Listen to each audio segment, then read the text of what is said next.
dones, las habilidades, los talentos, pero a su vez, sabiendo que nosotros éramos pecadores, nos dio la provisión llamado nuestro Señor Jesucristo, para que creyendo en Él podamos tener la experiencia sobrenatural del nuevo nacimiento. A partir de ahí somos sacados de Adán y puestos en Cristo. Pablo dijo: de modo que si alguno está en Cristo, es una nueva creación. Las cosas viejas pasaron y aquí todas son hechas nuevas. El Señor sabía que los discípulos contaban con muchas habilidades, capacidades, dones, talentos, pero necesitaban la unción del Espíritu Santo para llevar adelante la misión. Por eso les dijo que no se fueran de Jerusalén, sino que esperaran la promesa del Padre, ¿no?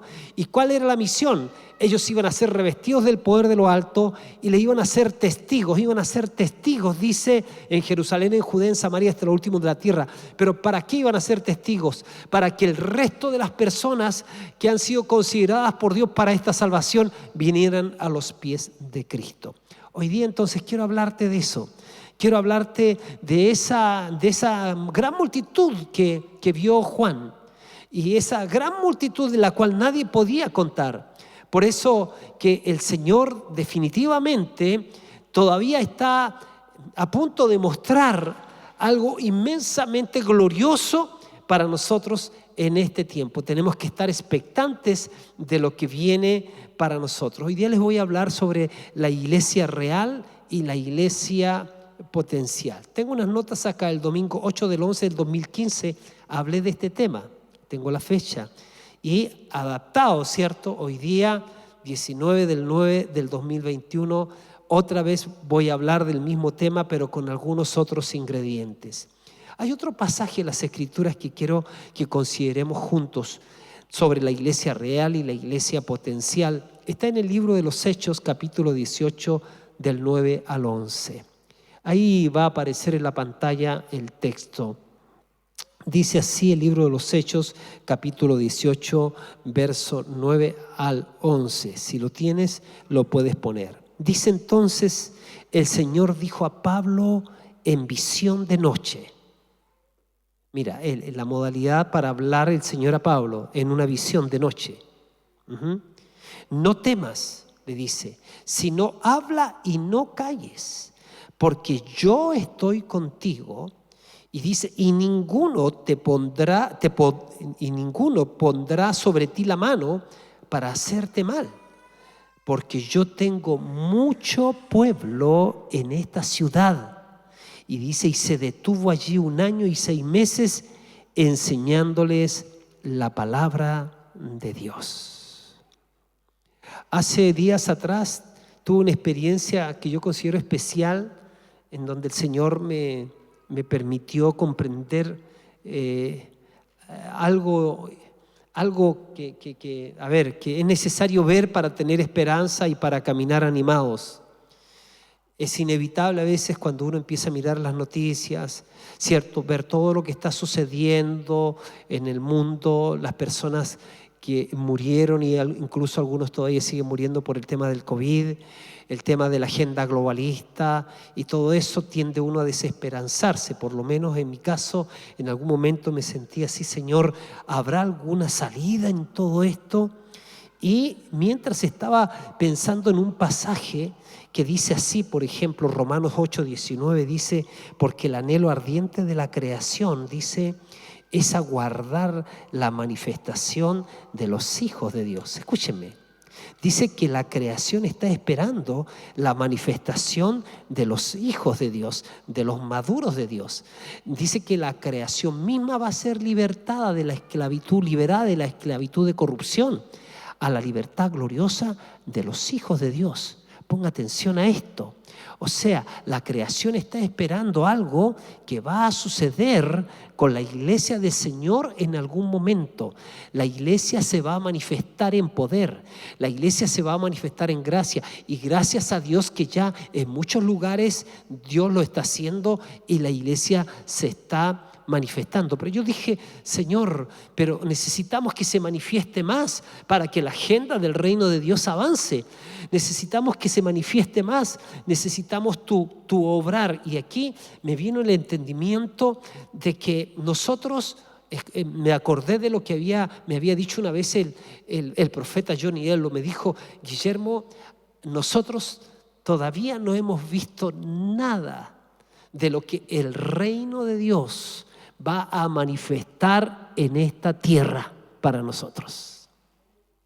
Fíjate, cuando tú entras a un cuarto oscuro y prendes la luz, yo nunca lo he visto en mi vida que se prendió hasta la mitad nomás y lo otro quedó oscuro, como diciendo: oye, no, la luz está luchando todavía con las tinieblas. Cuando aparece la luz, las tinieblas huyen.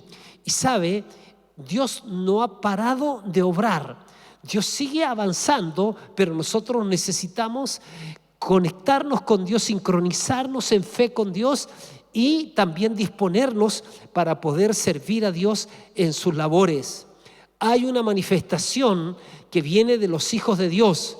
Dios se va a manifestar a través de sus hijos para bendecir las naciones de la tierra, y algo va a empezar a suceder. Yo pude ver que se van a levantar hombres y mujeres llenos de la unción del Espíritu Santo, pero se van a levantar hombres y mujeres en este tiempo, pero también los que están viniendo, los que todavía no son concebidos en los vientres de las mamás, pero que van a venir, y van a venir preempacados por Dios con una misión tan tremenda para traer respuesta a la humanidad de cosas que la humanidad necesita, que nosotros ni siquiera nos imaginamos. Como dije la vez pasada, Bill Gates va a ser nada comparado con el poder y la manifestación de estos hijos e hijas de Dios que van a traer respuestas del cielo viniendo a la tierra. Bendito sea su nombre. Existen muchas gentes hoy en día, hoy mismo, que están en estado embrionario en cuanto a la misión que Dios le ha encomendado en esta vida. Por eso, cada uno de nosotros somos llamados a brillar. Cada uno de nosotros somos llamados a despojarnos de todo peso de pecado que nos asedia, despojarnos de los temores, despojarnos de los traumas, despojarnos de las dependencias, despojarnos de las intimidaciones. ¿Por qué? Porque la Biblia dice que mayor es el que está en nosotros que el que está en el mundo. La Biblia dice que el que comenzó la buena obra en nosotros la perfeccionará hasta el día de Jesucristo. La palabra de Dios dice que la senda del justo es como la luz de la aurora, que va en aumento hasta que el día es perfecto. Desde el día en que Dios te tomó, desde el día en que el Señor vino a tu vida, no ha parado de trabajar en ti. Más espera tu colaboración, más espera tu consagración, más espera tu respuesta, más espera tu entrega. ¿Para qué? Para que nosotros veamos a Dios glorificarse en toda la tierra. Tú y yo contenemos potencial, somos como una semilla. Y una semilla, antes de ser liberada, es solo una promesa de llegar a ser un gran bosque. ¡Wow! Te lo digo de nuevo. Tú y yo somos como una semilla, llenos de potencial. Una semilla, antes de ser liberada, es solo una promesa de llegar a ser un gran bosque. Más de alguna vez me tocó oficiar velorios y he acompañado a las personas hasta el cementerio, y me he puesto a mirar las lápidas, ¿no? En su gran mayoría dicen que en paz descanse, pero también no, seguramente te has encontrado con algunas lápidas por ejemplo, dice que nació, por decirte, en el 60 y murió en el 64, o nació en el 80 y murió en el 84. Y tú piensas y dices, murió bebé, murió de 4 añitos. Y uno empieza a pensar, quizás que no traía esta persona, no sabemos cómo se murió, nada, pero decimos, ¿y si esta persona hubiese vivido más? ¿Y si esta persona, decimos, cuánto potencial quedó sepultado ahí? A lo mejor traía los libros que nunca hemos leído, las canciones que nunca hemos escuchado, las soluciones que no hemos visto todavía, tantos conflictos de la humanidad. Como sea, hay tanto potencial que a veces se sepulta, no muriendo, sino no siendo responsables delante del Señor, no atreviéndonos a ir más allá, no atreviéndonos a confiar en Dios en relación a lo que compete nuestra misión en la tierra. Una semilla antes de ser liberada es solo una promesa, llegar a ser un bosque. La iglesia está llamada a manifestarse, a ser esa iglesia gloriosa que no tiene ni mancha ni arruga. La Biblia habla que la gloria postrera de la casa del Señor será mayor que la primera. ¿Lo crees? Fíjate, Dios creó todo con semilla. Y estamos llamados nosotros a predicar la salvación que trae el reino de Dios. Y salvación significa conectar a las personas con Dios. Dios se convertirá en el mejor amigo de las personas que nosotros conectemos con Él. ¿Y por qué se va a convertir en el mejor amigo? Además de ser su Señor y de su Salvador. Porque tu mejor amigo es el que extrae lo mejor de ti. Y cuando el Señor viene a nuestra vida, eso es lo que empieza a suceder. Estábamos perdidos en nuestros delitos y pecados. Estábamos confundidos. Estábamos sin propósitos en la vida. Pero el Señor nos toma y a partir de ahí empieza a trabajar en nuestras vidas para que nosotros, conectados con Él, podamos liberar todo nuestro potencial. La Real Academia de la Lengua Española dice que potencial es algo que aún no ha sido expuesto, no ha sido manifestado, no ha sido liberado. Es algo que puede suceder, pero que aún no es evidente. Potencial es el libro que puedes escribir, pero que no has escrito. Son las canciones que puedes componer, pero que no has compuesto. Son los emprendimientos que puedes emprender, valga la redundancia, pero que no los has emprendido. Son aquellas cosas que puedes hacer, pero por algún motivo todavía no has llegado a ser, ni ser lo que tienes que ser por distintos motivos, pero ahí hay potencial todavía en una persona, en ti. Así que una semilla está llena de potencial, pero es una promesa de que un día podría llegar a ser un gran bosque, ¿no? Entonces fíjense, esto es interesante, porque Juan, cuando mira a la gran multitud, lo que está mirando es esa iglesia potencial. Es la que él vio en visión, pero que todavía nosotros no la vemos, pero que existe, pero que se va a manifestar en esta tierra. Ajá.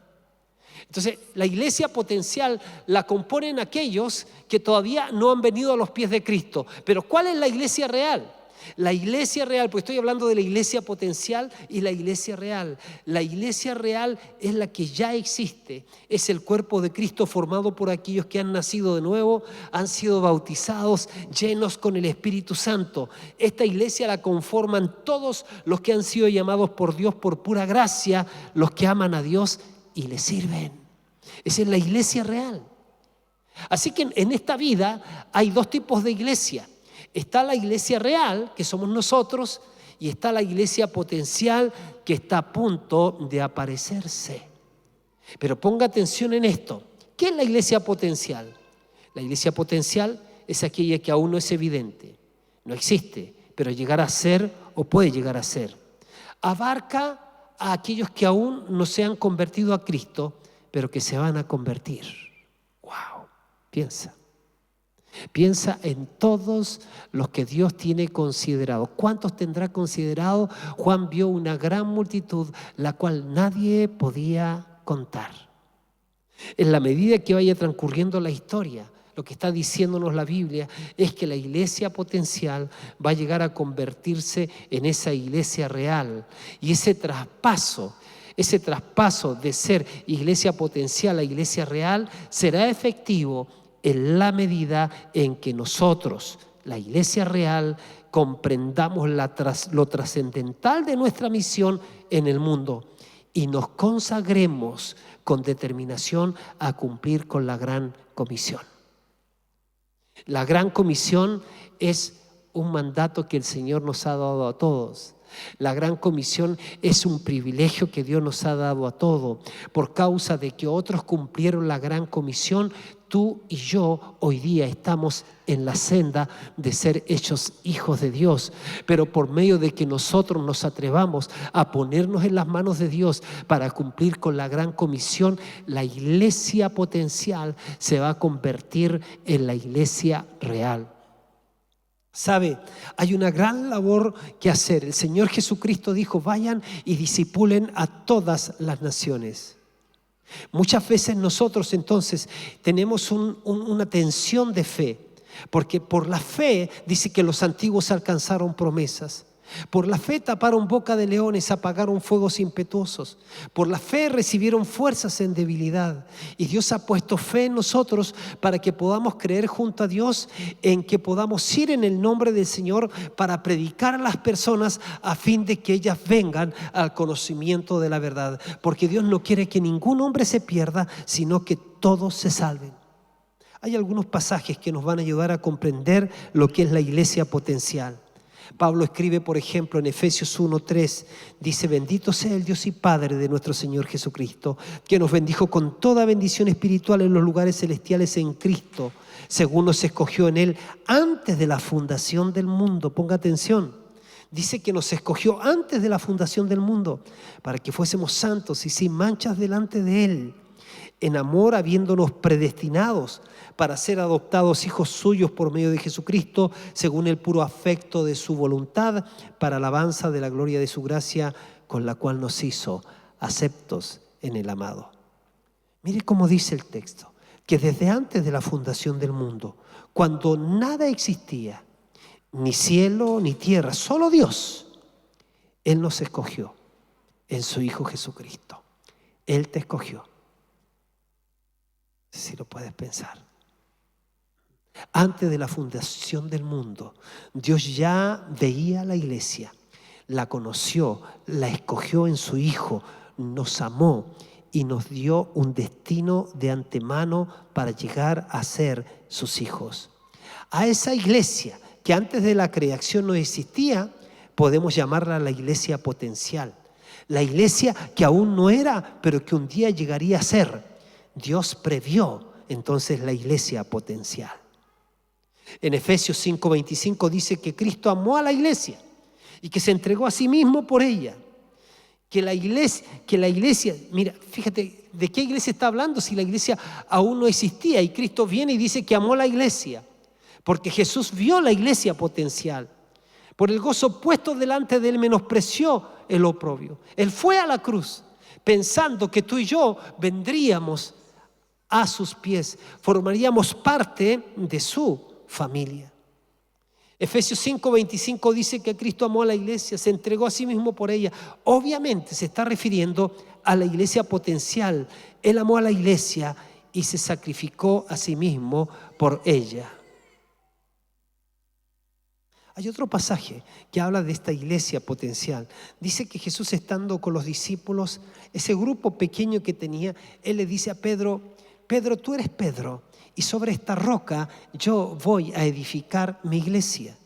La pregunta es, bueno, ¿pero qué iglesia? ¿Se estaba refiriendo solo a los 12? ¿Se estaba refiriendo solo a los 120?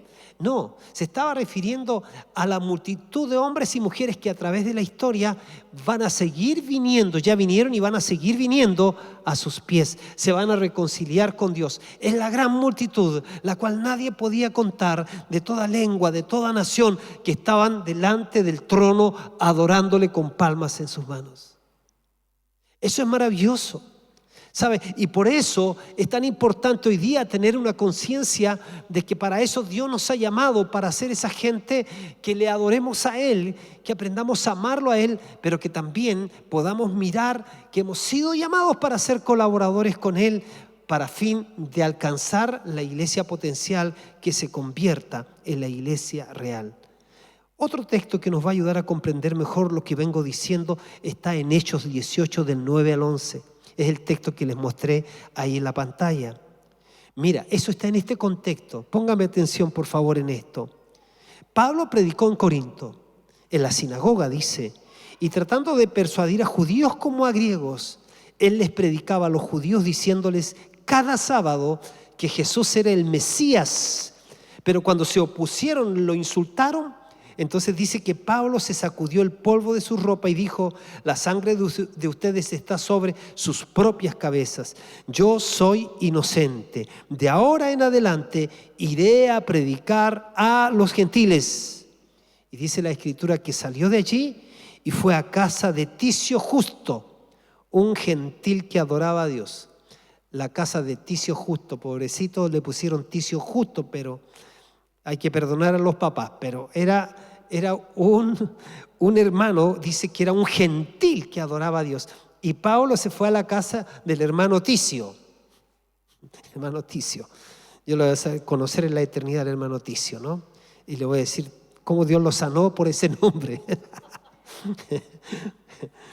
Y dice que estando en esto, ya casi despidiéndose de Corinto, una noche el Señor le habló a Pablo en una visión. Y dice que le dijo lo siguiente: no temas, sino habla y no calles, porque yo estoy contigo y ninguno pondrá sobre ti la mano para hacerte mal. Pero esto es clave: yo tengo mucho pueblo en esta ciudad. Wow.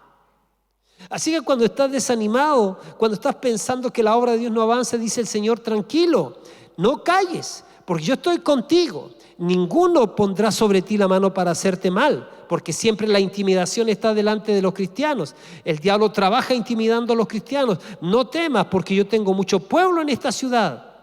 Y dice que Pablo él se detuvo ya y dice: yo soy un siervo de Dios, yo no me voy a ir, estoy enojado con estos, pero igual voy a hacer caso a mi padre y me voy a quedar acá. Yo, mientras que estoy pensando en irme, Dios dice: no te vayas, porque yo tengo mucho pueblo en esta ciudad.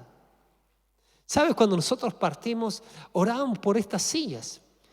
Muchas veces hemos hecho ejercicios de locos, actos proféticos. Dios nos ha dado palabras proféticas. Muchos de ustedes estaban siendo parte de la iglesia potencial, hasta que la gracia golpeó a tu puerta, y viniste al Señor. Y por conexiones que hubo, entonces llegaste aquí y ahora estás acá. Pero ¿sabes qué? Antes de que tú vinieras, habíamos orado por ti. Pero antes de que nosotros oráramos por ti, Dios ya te había escogido en su corazón, había soñado contigo, y Juan había visto eso. Vio la gran multitud, la cual nadie podía contar. Ahí estabas tú, ahí estaba yo, ministrando el corazón de Dios, bendito su nombre, y viviendo por los siglos de los siglos en la eternidad con Dios. Qué lindo, qué emocionante, qué maravilloso.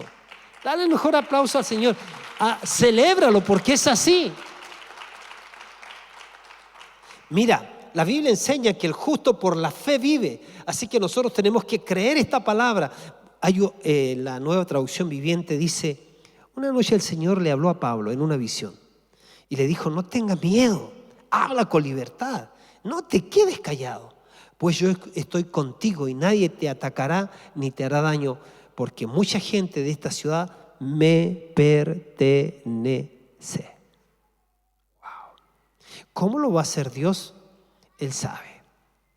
Y si lo hizo con nosotros, que éramos contumaces y rebeldes, no lo va a hacer con otros. Así que claramente Pablo recibió el mensaje. El Señor estaba viendo a miles de personas en Corinto, personas que se convertirían en discípulos de Cristo. Pero para que ello ocurriera, Pablo tenía que hacer dos cosas. Y póngame atención, que estoy llegando al corazón de este mensaje. Pablo tenía que hacer dos cosas. Primero, quedarse en Corinto. Segundo, hablar la palabra de Dios. Mire, quiero decirles algo. En nuestras ciudades, la iglesia potencial es mucho más grande que la iglesia real. Nosotros no sabemos todavía, mientras estemos con vida, no sabemos lo que Dios va a hacer con nosotros y a través de nosotros. Pero Él espera que nosotros nos consagremos a Él. Dios está viendo a los miles y miles que se van a convertir por nuestra predicación del Evangelio del Reino en todos lados, y mayoritariamente por las casas. ¿Sabe? El Señor Jesús, cuando resucita, se les presenta a los discípulos y les dice: chicos, toda potestad me fue dada en el cielo y en la tierra. Ustedes ahora pueden ir y hacer discípulos a todas las naciones. Sumérjalos en mí, en el nombre del Padre, del Hijo, del Espíritu Santo. Enséñenles que guarden todo lo que yo les he mandado. Y aquí yo estoy con ustedes todos los días hasta el fin del mundo. Lo lindo en esta tarea es que el Señor está con nosotros. Podemos disfrutar de su presencia, pero hoy día, como nunca antes, necesitamos abrirnos camino y dedicar tiempo con Dios. ¿Para qué? Para que tengamos esa condición de Ana, la mamá de Samuel. Ana era una mujer que tenía un esposo que la amaba, que le daba cosas especiales, pero ¿sabe? Lo único que ella tenía una frustración: ella no podía tener hijos. Y ella oraba a Dios y le decía: Señor, dame hijos, dame hijos. Y ¿sabes qué? Dame hijos o me muero. Y yo creo que eso empieza a suceder en nosotros cuando el Señor viene. Él nos habla de fructificación. No puede ser, uno dice, que pasen los años y yo no haya traído uno a los pies de Cristo. Dice que Pablo se detuvo allí en Corinto 1 año y 6 meses enseñándoles la palabra de Dios a las personas. En 2 de Timoteo 2:10 dice: por tanto, todo lo soporto. Pablo está hablando de su misión en la tierra. Dice: yo todo lo soporto por amor de los escogidos. Está hablando de la iglesia potencial. Quizás cuántos hay en esta ciudad que Dios va a traer, de los que ni nos imaginamos. Dios va a venir con su poder, va a usar nuestra predicación, va a usar los momentos, porque momentos y ocasiones acontecen a todos. Va a usar tu vida para ganar a tu amiga, para ganar a tus familiares. Así que es importante que ores por ellos, es importante que abras tu boca, es importante que le muestres con tu testimonio cuánto amas también a Dios. Pablo dice a Timoteo, en 2 de Timoteo 2:10: por tanto, todo lo soporto por amor de los escogidos, para que ellos también obtengan la salvación que es en Cristo Jesús con gloria eterna. Aquí Pablo habla a Timoteo de la disposición a sufrir por la iglesia potencial, los escogidos, para que ellos obtengan la salvación que es en Cristo Jesús. Pablo dice: todo lo sufro por amor a aquellos que aún no obtienen la salvación. Pablo abrazaba el sufrimiento por amor a los escogidos, por amor a la iglesia potencial, para que ellos también obtuvieran la salvación. En este tiempo no es fácil predicar, no va a ser fácil predicar. Solo los que están ligados al corazón de Dios van a hacerlo. Los que simplemente se han conformado con la religión cristiana no lo van a hacer, porque nadie puede dar lo que no tiene. Y mira lo que dice Pablo en Colosenses. Aquí hay algo, y quizás es el corazón de lo que yo quiero decir. Colosenses 1, si me puedes ayudar en la pantalla. Colosenses 1, 24 al 25 dice: ahora me regocijo, dice Pablo, en los sufrimientos por vosotros, y completo en mi carne lo que faltaba de las aflicciones de Cristo por su cuerpo, que es la iglesia. Mira, no sé si te has detenido. Yo entiendo que hay muchas personas no están, no se detienen a extraer la verdad o la esencia de la palabra. Pero dice así: ahora me gozo en lo que padezco por vosotros y cumplo en mi carne lo que falta de las aflicciones de Cristo por su cuerpo, que es la iglesia. Mire, esto es bien interesante porque aquí Pablo está hablando, dice completar lo que falta. Ahora me regocijo por vosotros y completo en mi carne lo que falta de las aflicciones de Cristo por su cuerpo, ¿no? Y dice, y anuncia la totalidad de la palabra de Dios. Pablo se goza por lo que padecía. Dice, y fíjate que él se goza porque él dice: predicar el evangelio para salvar a los perdidos, para que la iglesia potencial se convierta en la iglesia real, la iglesia que todavía no sabe que son escogidos por Dios, sepan el mensaje, conozcan el mensaje. Entonces, pero fíjate que eso va a significar que a veces vamos a enfrentar oposición. Va a significar que vamos a tener ataques del enemigo, pero el Señor ha prometido estar con nosotros. Pablo se gozaba en lo que padecía. A ninguno de ustedes, ¿cierto? A ninguno de nosotros nos agrada sufrir. Es natural evitar el sufrimiento.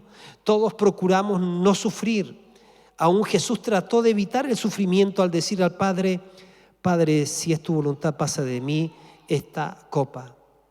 En ocasiones nos sometemos a algunos sufrimientos por causa de los seres que queremos. Dice que Cristo sufrió por la iglesia real, pero también por la iglesia potencial, por la que no era, por la que no existía. Lo hizo por amor. Pablo dice lo mismo: yo completo en mi cuerpo lo que falta. ¿Qué falta? ¿Acaso no fue completa la redención?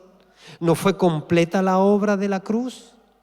No, dijo él, ¿cierto? Él dijo que la obra de la cruz sí fue completa, pero Pablo dice, pero algo falta. Jesucristo dijo, consumado es, pero algo falta. No hay duda que la obra fue completa, pero ¿qué falta? Y ponga atención en esto: para que la obra completa de la redención llegue a los hombres del mundo, falta un grandísimo compromiso, un grandísimo sacrificio. ¿En qué consiste este compromiso y sacrificio? En la comunicación del evangelio del reino a todos los hombres, de todas las naciones, de todas las generaciones. Sin esa proclama, sin esa comunicación, la obra gloriosa y completa de la redención no tiene ningún valor práctico. O sea, mire por favor, la predicación del evangelio a todos los hombres es un mandato y requiere de padecimientos. A veces va a requerir de sacrificios, renuncias, requiere de dinero, tiempo, dones, trabajo, diligencia, esfuerzo, disciplina, oraciones, luchas, ayunos, sabiduría, coraje, valor, fe y en algunos casos, como ya está sucediendo en muchos países, prisiones y martirios. Para que la iglesia potencial se transforme en la iglesia real, es necesario que la iglesia real, la de hoy, se niegue a sí misma, deje su comodidad, su autocentralismo, tome la cruz y sigue el ejemplo del Maestro, el ejemplo de Jesús. Esto yo sé que es fuerte para todos nosotros, pero es la realidad. Es muy necesario que la iglesia que somos nosotros nos transformemos en una iglesia fuera del salero. O sea, no podemos pensar que lo máximo de nuestra fe y un máximo sacrificio es llegar el día domingo, ya sea 9 de la mañana o 11 de la mañana, para estar juntos. Es muy necesario que la iglesia real se transforme en una iglesia fuera del salero, porque somos la sal del mundo, en una iglesia extrovertida y no introvertida. La iglesia que Dios quiere es una iglesia que sale, que recorre, que busca a los perdidos. Los busca en las calles, en las plazas, en las playas, en las redes sociales, por todos lados están. La iglesia que Dios quiere es la iglesia que está en medio de la gente, cerca del sufrimiento, del dolor. La iglesia que Dios quiere es una iglesia que ora y llora también por los perdidos. Es la iglesia que consuela a los tristes, sana a los enfermos, se relaciona con los pecadores, bendice a los perdidos y los recibe también en sus casas. Es la iglesia que sale del salero y se mezcla con la sociedad. Es la levadura que se mezcla con la masa hasta leudarla toda. Escúcheme, por favor, escúcheme. Usted, no sé si ha puesto atención en la parábola de ese señor que entregó talentos. A uno le dio 5 talentos, a otro le dio 2 y a otro le dio 1. El que tenía 5 produjo 5 y el Señor lo felicitó y le dice: entra en el gozo de tu Señor. El que tenía 2 produjo 2 más, 4. El Señor lo felicitó y le dice: entra en el gozo de tu Señor. Pero el que tenía 1, que lo escondió, entonces no contó con la aprobación de su Señor y le quitó el talento al que no tenía y se lo dio al que más tenía, porque al que tiene le será dado y el que no tiene le será quitado. ¿Sabe? Nos deja esto de conmoverme, porque esa es una rendición de cuentas. Y nosotros tenemos que saber que en nuestra gestión en la tierra, por causa del llamado y de todo lo que Dios ha hecho por nosotros, hay una misión que todos tenemos que cumplir. Él ha prometido que Él nos va a guiar y nos va a respaldar. Es tan fácil hoy día, porque mira, la vida tarde o temprano te va a confrontar si lo que tú dices creer lo encarnaste o no lo encarnaste. Tarde o temprano, yo me rehúso a creer esto. Pero alguien dijo que todos los hombres tienen su precio y las mujeres también. Falta encontrárselo. Yo me rehúso a creer eso. Yo no creo que nosotros seamos comprables. Yo creo que nosotros podríamos llegar a ser capaces de morir por causa de nuestras convicciones, ser capaces de vivir encarnando la verdad de Cristo, tener a Cristo como el amado de nuestra alma hasta el último día de nuestra vida. Es la iglesia que funciona durante los 7 días de la semana, con cada hijo de Dios mostrando a Cristo por todos lados, con discípulos dispuestos a sufrir llevando el vituperio de Cristo. Eso es lo que hoy día requerimos. Es la iglesia que va andando y llorando, llevando la preciosa semilla, pero que volverá trayendo sus gavillas. La iglesia que Dios quiere es una iglesia que gasta de lo suyo con tal que la iglesia potencial llegue a ser la iglesia real, dispuestos a sufrir todos por amor a los escogidos para que ellos obtengan la salvación que es en Cristo Jesús. Todos somos resultado de alguien que decidió obedecer a Dios para cumplir la gran comisión. ¿Qué hubiese sucedido si la persona que te habló o las personas que te hablaron hubiesen rehusado de mirar por fe que tú eras parte de la iglesia real, pero que estabas convertido todavía en la iglesia potencial, todavía no venías a los pies de Cristo? Somos llamados a ser una iglesia con un corazón pastoral, que vea a las personas como ovejas desamparadas y dispersas, que no tienen pastor, pero que tienen compasión de ellas.